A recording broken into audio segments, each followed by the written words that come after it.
Welcome, Emmy, to our podcast series, The Secrets of Yoni Art. For those of you watching, Emmy Tran, they is a visual artist based out of Toronto, and she is going to be an artist that is going to be exhibiting art at our Vulva and Vagina art exhibit running from June the 5th to the 21st of this year, 2026. I wanted to know a little bit more about your art background. How did you come to be an artist?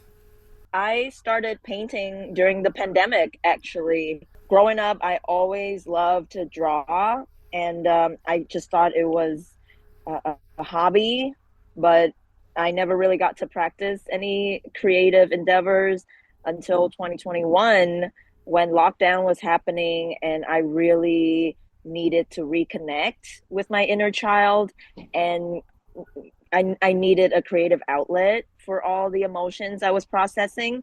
So that's when I started really learning how to paint. I literally just went on YouTube, looked up painting tutorials, how to paint a sunset, how to paint an orange cat, and basically just took it from there. I'm not classically trained, but the last 5 years has been a lot of trial and error, a lot of practice, and fortunately, it turned into a full-time career. You're doing this full time. Yes, I've been doing this full-time for the last 4 years. When you do your art, what art modalities do you mainly focus on? My primary medium is painting with acrylic paint mostly. I also use some mixed media from time to time, including oil pastels, pencil crayons.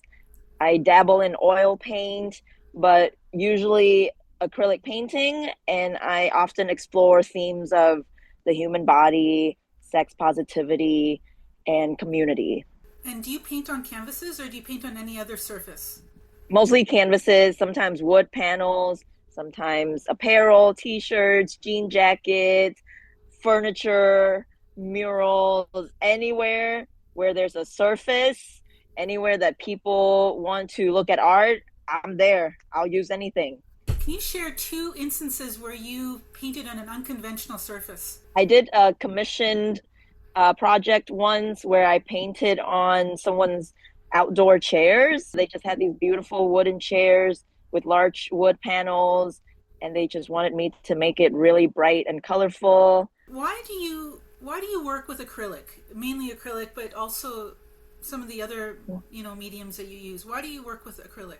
I'm fond of acrylic because for me, again, like I said, I've been painting for 5 years, so I still consider myself an intermediate painter. I've definitely been able to find my voice through painting, but in terms of techniques and training, I still have so much to learn. And I feel that acrylic is a great place to start for beginners due to its fast drying quality, and you can really just get your feelings out there and express something in a moment and capture it. And I've really learned to really apply it in ways that I enjoy.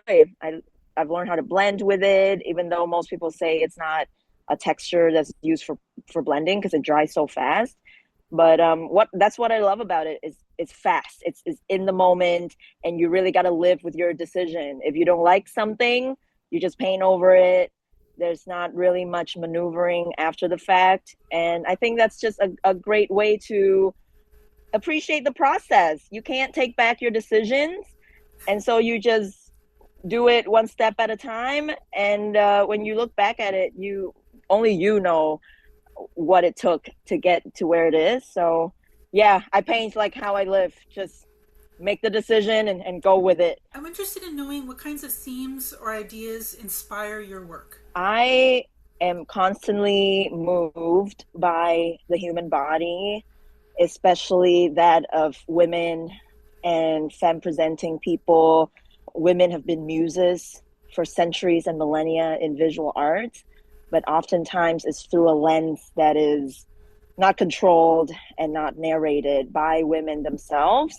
So that's what really moves me as a queer woman in modern day society. I still struggle with this on a day-to-day basis. And I just find there's so much empowerment in taking control of your portrayal and representing yourself artistically. So yeah, I mostly explore themes of the human body and queer intimacy, what it's like for women to experience pleasure, and things that you don't necessarily see in museums. I've often felt that women who pleasure other women quite possibly have some of the best forms of intimacy because they understand their bodies so well. So I was just wondering if you could maybe explore a little bit of when you're showing pleasure, why is that liberating? What deeper things are going on there in terms of the expression of pleasure, the expression of the potential profound nature of that pleasuring as opposed to maybe other experiences? We don't make comparisons, but maybe you could talk a little bit about how that's liberating and how it's challenges the dominant narrative and allows for a soul expression that gets really silenced by cis male gaze pornography, which may show two women pleasuring each other, but it's not quite the same as the intimate experience of two women pleasuring each other. I was wondering if you could speak to that. Yeah, that is a really excellent question. Thank you for bringing that up. Intimacy and pleasure between women who have done the work of decentering the patriarchy from their bodily experience, it's a really powerful thing. It's a really powerful thing because the moments I try to capture, it's love making, not as a political act, not as defiance, but simply just two bodies learning each other, being curious about each other, and just, when you remove the phallus from sex, people get really, really upset because they think this is some sort of challenge to the status quo. Meanwhile, it's just humans experiencing joy, experiencing pleasure in their body, and it's perceived to be so revolutionary. Meanwhile, to me, it's really just lovers being lovers, and what has started as such a pure form of connection ended up being interpreted as such powerful and a defiant act. And it's, you can't control how your expression is perceived, but to me, what's so important about it is just creating safe pockets that women can exist in, where we're not being overly sexualized or objectified without our consent, where we're literally just going down on each other because that's what lovers do. And oftentimes I get asked at my exhibitions a lot, why do I paint such kinky scenes? Why am I into this? Like, oh, my art is so kinky. Meanwhile, it's not kink. It's literally just very vanilla sapphic sex. I'm really interested in exploring this topic. I'm really interested in doing a deep dive on this topic. Yeah, for sure. And I think what's so excruciatingly confusing to people who operate from a cishet and patriarchal view is that how dare women own their body? How dare women have agency in their being? And how dare they experience pleasure together without a man? To a patriarchal audience, a heteronormative audience, it's like, wow, this stuff is crazy, this is insane, this is like really, really out there. And I'm just like, really? But it just goes to show how art informs culture and art reflects culture. And when you've consumed hetero sex and hetero love for millennia through paintings, poetry, literature, media, TV, cinema, it's just like that's the norm. So anything that doesn't reflect that is considered to be alternative. Meanwhile, queerness has existed forever. Queerness is nature, and animals are gay. Lots of animals have sex with the same, sex for pleasure, not for reproductive purposes only. And so, yeah, that's what I find really interesting about expressing my voice this way is really blown out of proportion, really.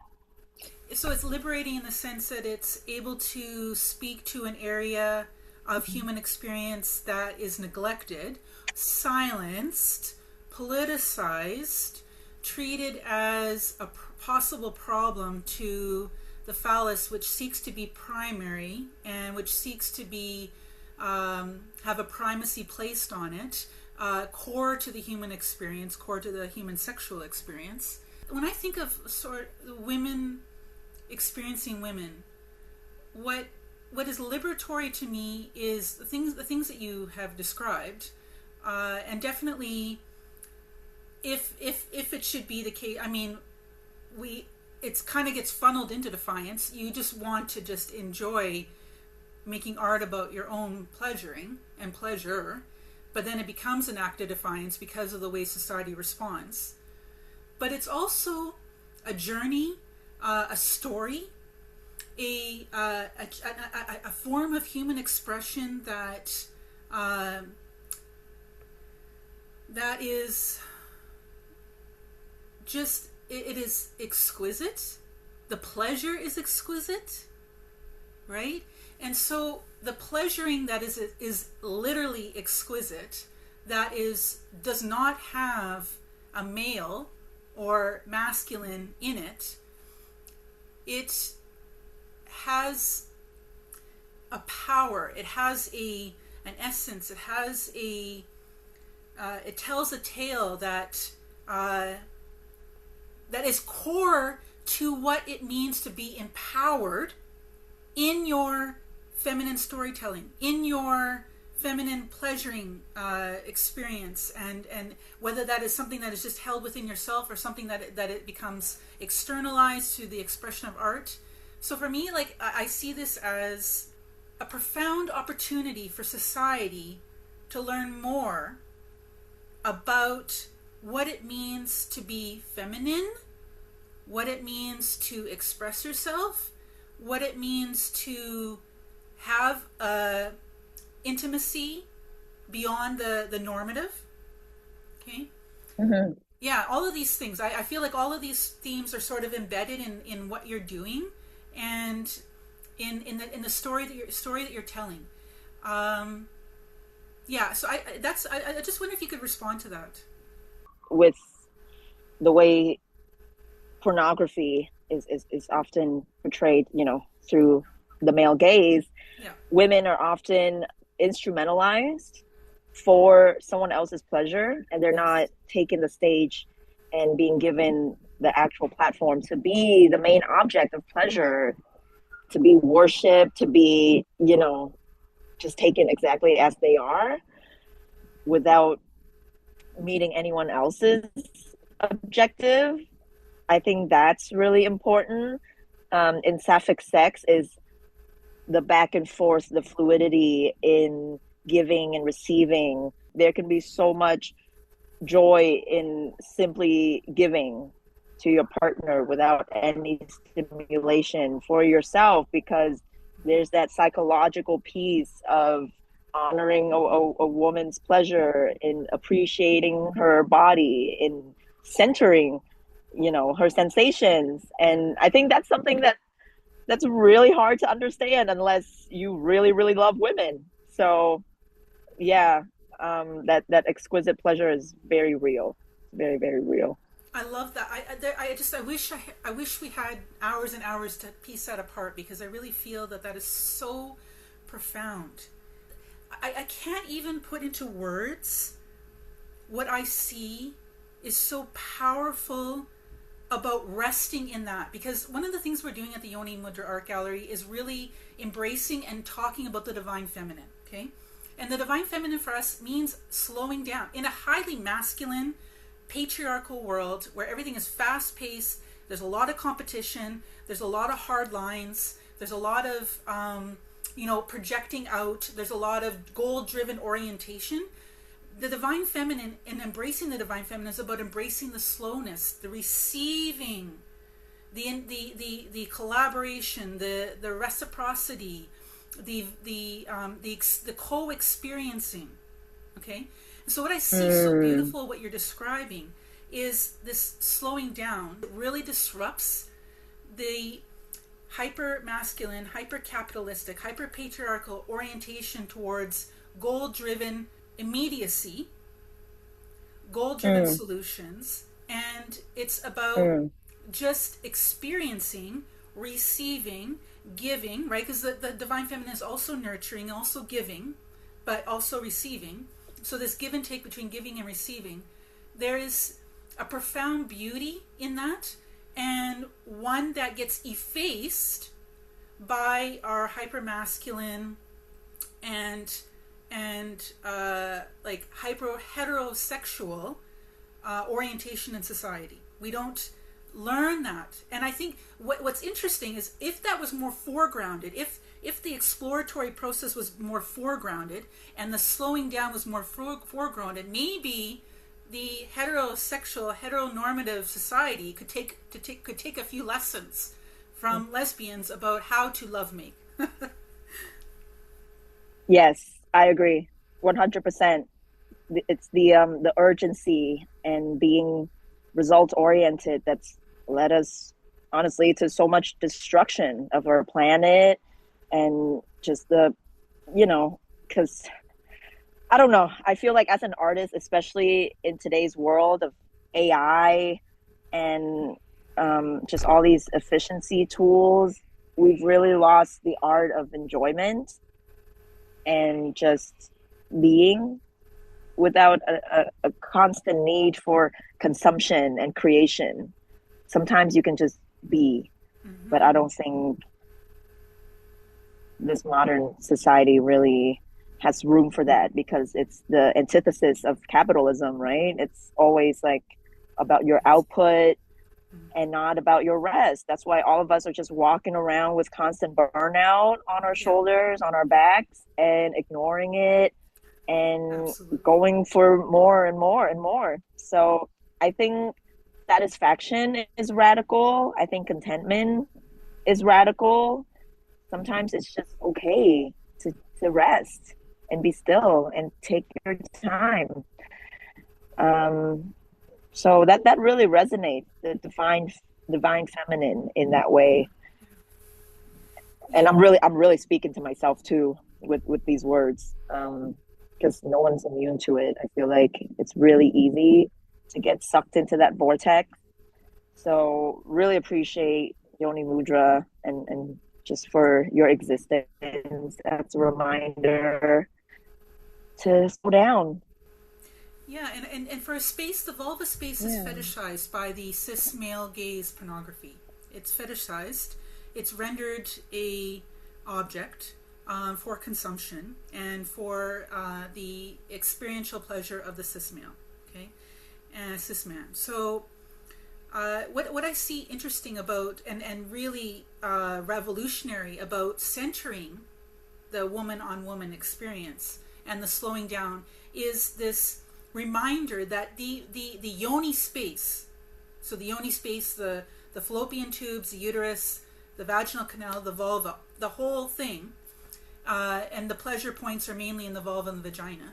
But those things are sites of immense importance for divinity in its non localized orientation, but just as such, what is the goddess within, what is divine, what is the portal for transcendence, and revering that, whatever that may mean to people, whether they're atheist or not. Portal for transcendence, the portal for that is so it's like the temple. It's like the thing that needs to be revered. It's the thing that you need to spend time in. It's a cave of delight. It's a cave for learning more about yourself. It's a cave for self-knowledge. And why, if the yoni was seen as this cave of delight, this special precious, the word is escaping me right now, but this precious space, sacred space, that is totally running in counter to the fetishization of that space, the objectification of that space, the commodification of that space, the politicization of that space, and it becomes what is to its core. Vulva iconography is replete in nature. It's all over nature. Whatever source created nature loved the yoni, loved to create the yoni all over nature.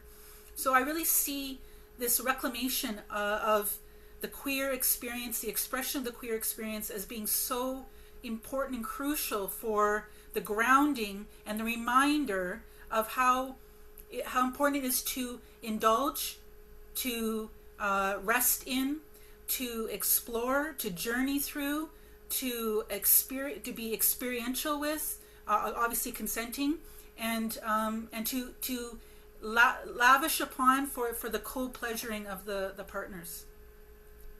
I love that. Yeah, the yoni is everywhere. Everywhere.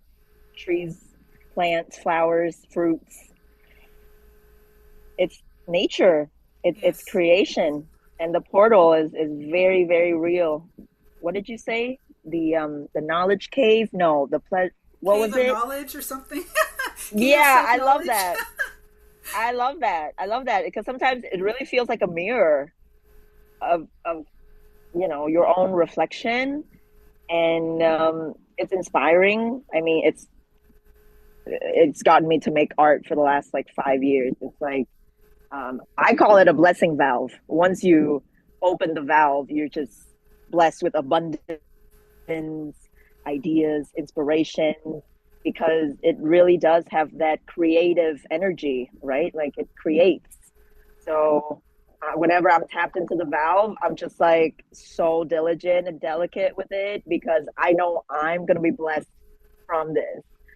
And yeah, it's really an amazing experience, just exploring my own queerness and also my artistic journey. I feel like those two are synonymous and simultaneous, So we all have that within us, like the divine feminine. It's just about tapping into it. And when you share it with another person, it gets amplified and elevated. Absolutely. I have a question about your use of the word mirror. What do you mean by that? What is the mirror? The mirror can both be literal and figurative. I feel like with, queer sex, and obviously no two people are the same, but I'm speaking from my own experience now.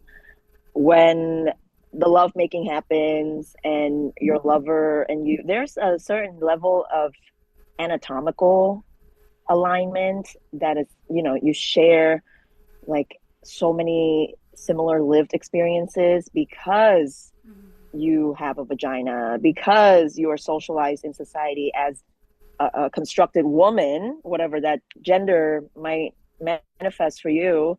And there's just that understanding and empathy piece that cannot be taught. It can't be explained. It just has to be lived in.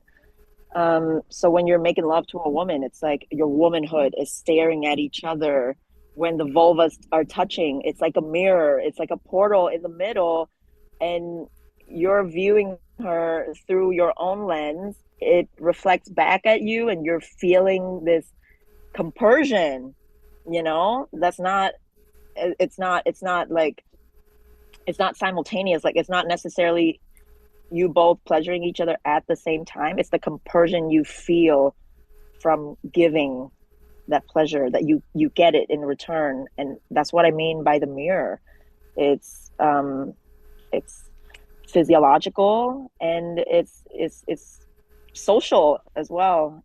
It's amazing. It goes back to the male gaze making lesbian porn. It's like, you don't know what it's like the category is soul merging. The category is, essences speaking to each other, and that's something that you can't really portray. You just have to be in it. And I find it really powerful when I have other sapphics looking at my work. There's that shared understanding that happens instantaneously. They're like, holy shit, this is honest. This is genuine. This is joy. And it's so great to see us representing us. You know what I mean? And there's like a lot of poetic justice in that. So I have another question. This is a little bit more of a harder question. In your art, you're also Mm, using toys. So you're portraying the use of toys. Some of them are phallic in shape. Now, mhm. so meaning that you're using a phallic shaped object to build pleasure between two women. Okay? And so I'm wondering how you feel about that portrayal and the inclusion of something that is phallic in shape in the presentation of the experience, but there's no owner of the phallus there present. What are your thoughts on that? I find it to be, you know, it is a reclamation. It is taking back the power. And when we talk about spirituality and lovemaking, at a certain point, when you're using toys to pleasure your partner, at some point that phallus becomes yours. Like it's actually attached to you. You know, like I feel it. It's also a just like a very innocent and also creative play moment. When you play, you can really you have a safe space to explore with your partner. You can play, you can get into character, you can really use your imagination to get off. And that's one of the things that they don't teach you about, through hetero sex. It's just like the pure imagination and storytelling of it all. Um, sex doesn't always just look like penetration, penetration, penetration. It can look like a million different things. And so in that sense too, like the dildo is not just there to penetrate you, it's also serving as a prop. It's serving as a tool for theatrics. And like for I'm a thespian. I love a storyline. I love a scene and like characters. So I feel like it's now become the instrument. It's now become the thing that is secondary. It's not uh my main character, is not my protagonist, but it's simply something that's aiding in my adventure, and the main character will always be the vulva. Now, getting back to the arts side of things, because all that we're talking about is really about what you're expressing through your art. Do you have any art role models? And if so, who are they and why do you look up to them? Definitely.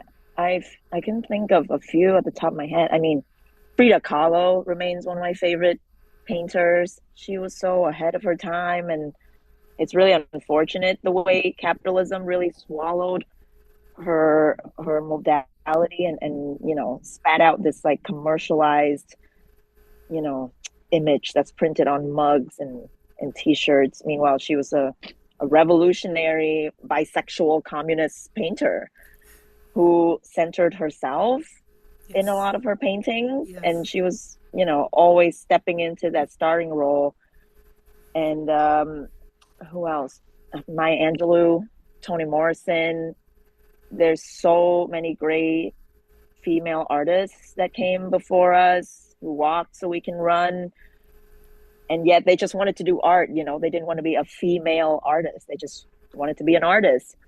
And the qualifier is there because it's just so unprecedented that women have this platform, and we've had to fight so hard for it, that it's still important to highlight this is a female artist and you should support female artists' work. So yeah, those are a few names that come to mind, but there's been so many inspirations. Georgia O'Keeffe Mm. Who with long denied that any of her work was very vulvic and right? She to this day, you are not allowed to openly and publicly call what she was doing as vulva art, even though, I mean, that's what it was. We've talked a little bit about your inspiration and why you do what you do. Are you able to maybe say a little bit more about what motivates you to make art representations of both the vulvic space, but also the the angles. So a lot of your art is about sensual expression and experience, but at angles. Now, how do you choose those angles, and why do you make those choices? This is gonna sound kind of funny, but they're all just photo references from my camera roll. Like I'll be in the middle of an act and I'm like, wait, I gotta take a picture of this. This is perfect. Continue.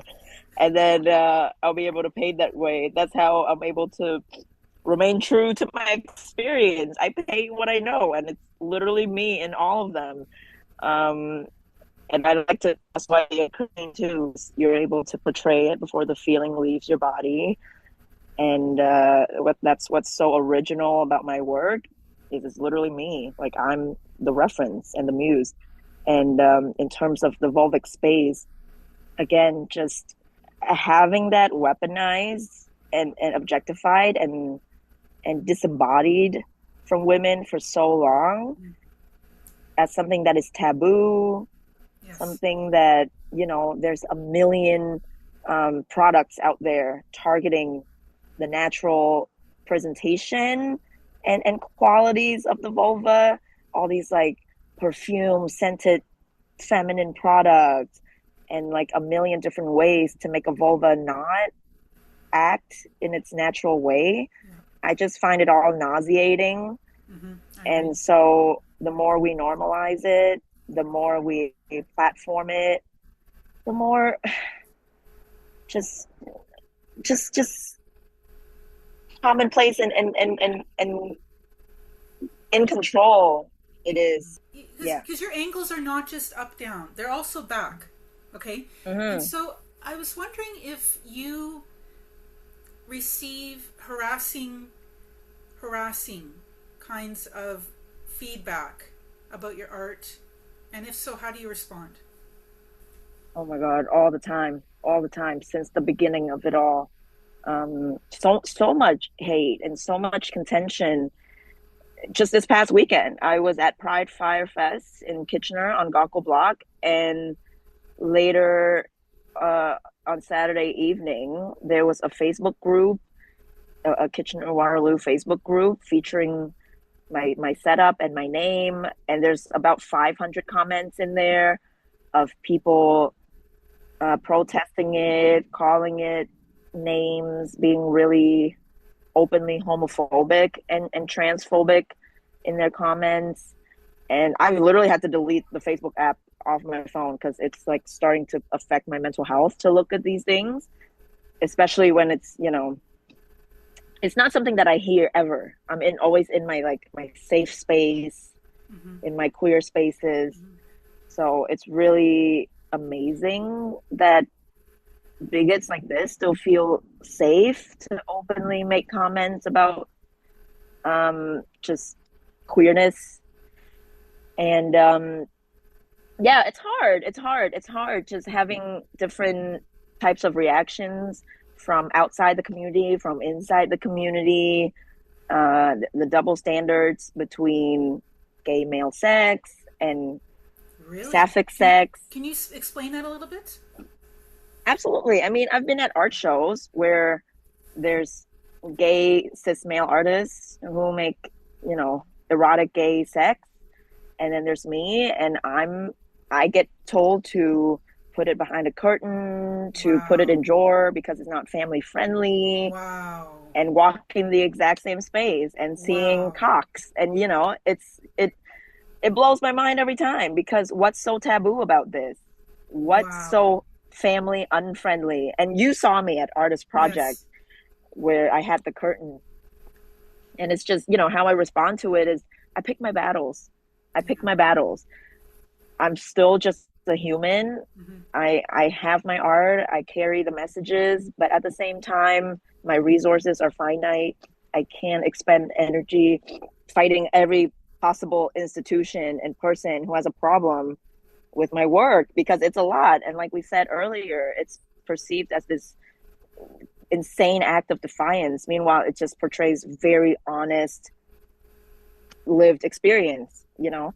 So yeah, it's there's been a lot of it. Etsy the site banned my page like forever for life because it classifies it under pornography. I'm not, allowed to display some of that work even at pride events, at smaller town prides across Ontario. And it's just, the same kind of argument. We don't want to give the wrong impression to straight people that queer people are all about sex, that we're, not family friendly. So can you put that away because you're giving us a bad name? You're giving us a bad rep. As someone in the community, we don't align with you. Mm-hmm. And it's just, to this day, it's a constant conversation. And so I just pick my battles. I go where I'm safe. I go where I'm supported. And then the rest just, you take it one day at a time. It's fascinating because I think if people heard this conversation, they might think differently. When you're talking about soul expression, about storytelling, about pleasuring and pleasure, and about the need to show just the experiences of women, how those experiences get effaced in our society is unending. The ways in which women's experiences get effaced by society, there's no limit to the way that it just erased. I was wondering if you could describe, are there any social or political events that affected the evolution of your art? And if so, what are those things and how did they affect you? I could think of so many right now that are just pivotal in my body of work. I mean, to start off, George Floyd, Black Lives Matter, the anti-Black sentiment that came out of that was so just paradigm shattering, even though, it's been reality for, a very, very long time. And I mean, I as an artist, I'm sensitive. As artists, we're sensitive to our surroundings. We're sensitive to other humans' experiences. So that's one that really, just breaks my brain. Gosh, I get emotional just thinking about it. Pride used to be a protest.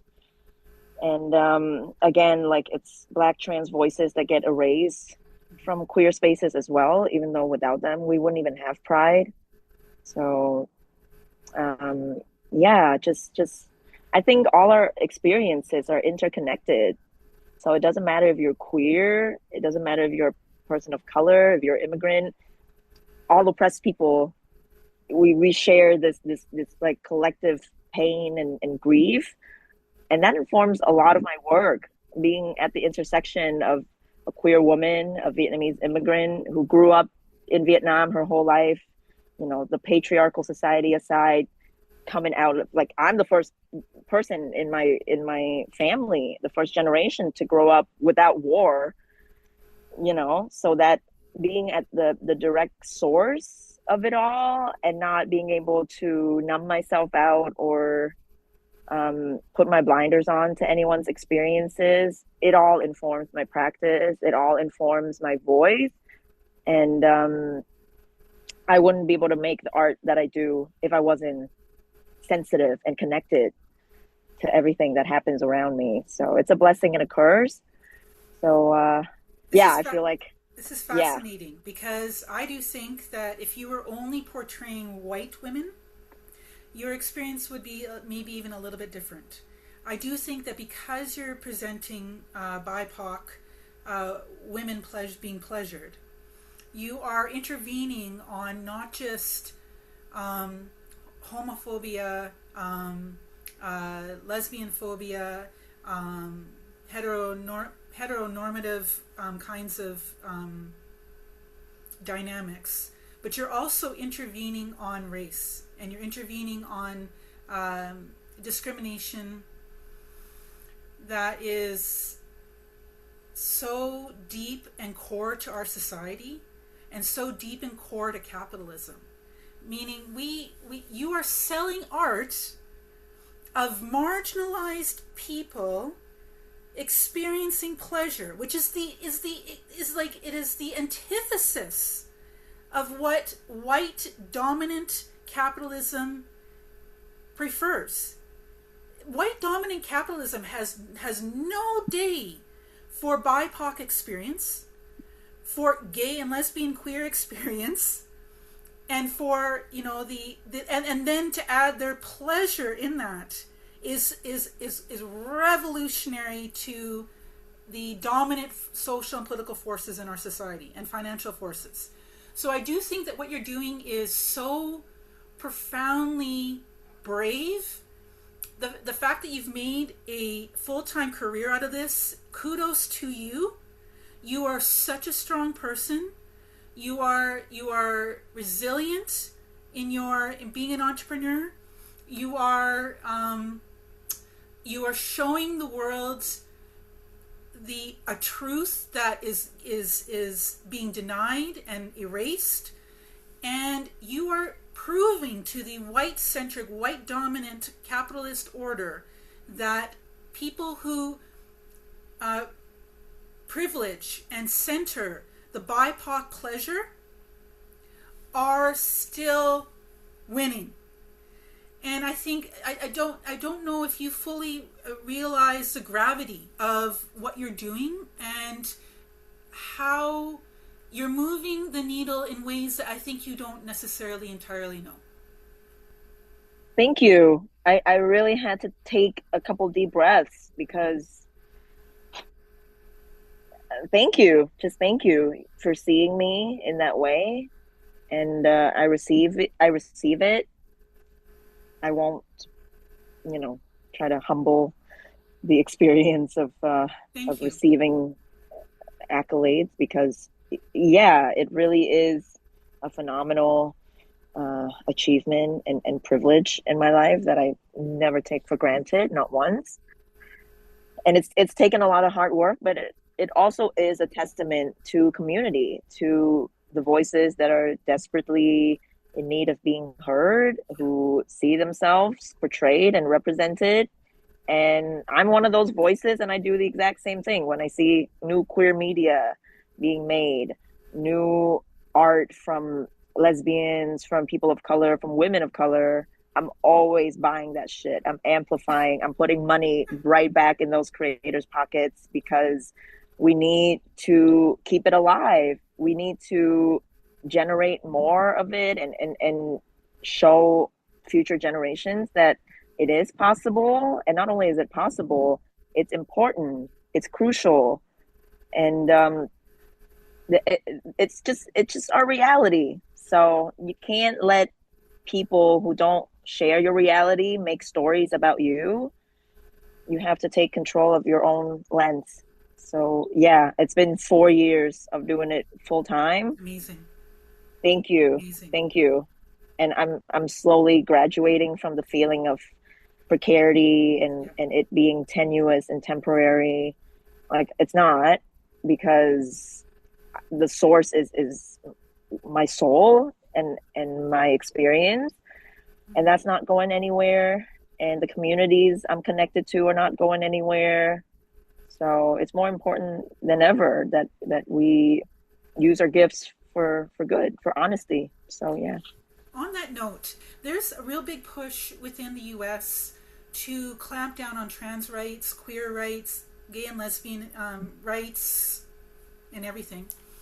I'm wondering, do you find that Americans are drawn to your art because it's expressing something that is being despite all of the quote-unquote advances over the last 50 years in LGBTQ plus rights, and the smashing of that in this current era, do you find that Americans are yearning for the storytelling that you're giving through your art and are seeking it out? I believe so. Can I have cross the border? Can your art cross the border? Do you have any problems with that? I ship internationally. Okay. I haven't exhibited in the US. No. Okay.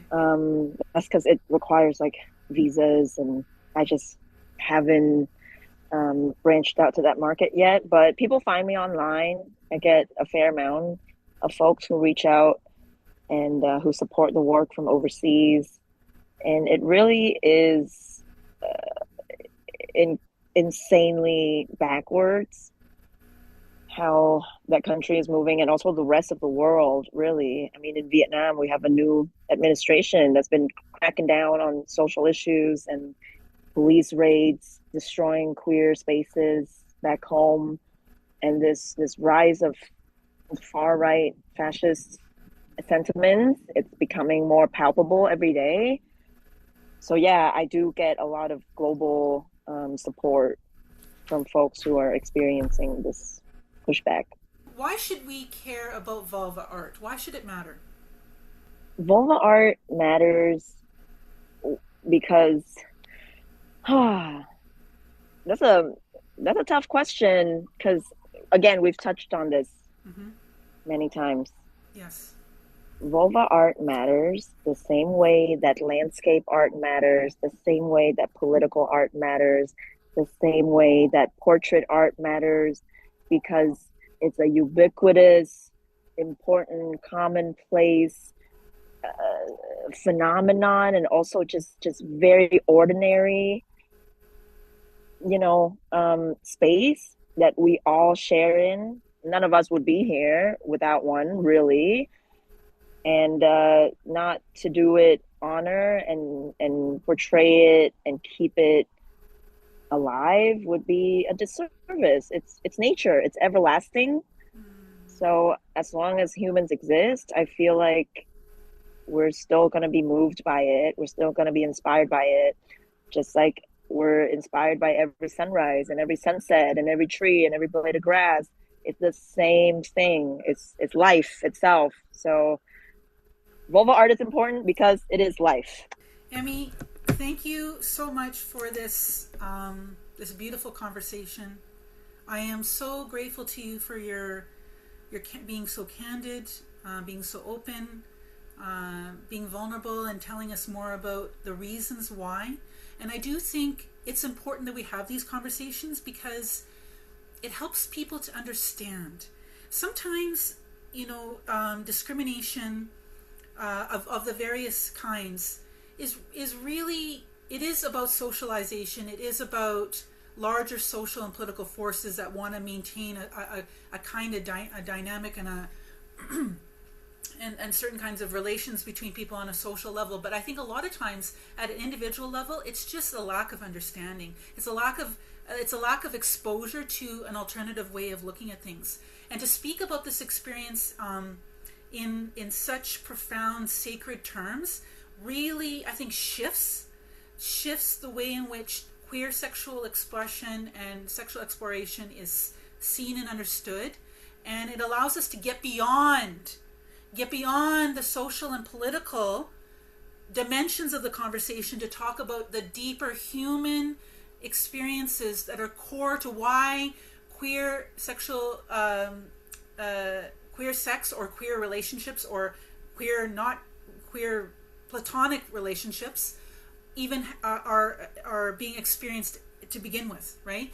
And so can we all just have a little bit more interest and curiosity to understand each other more and to want to get behind the reasons and to learn and to learn.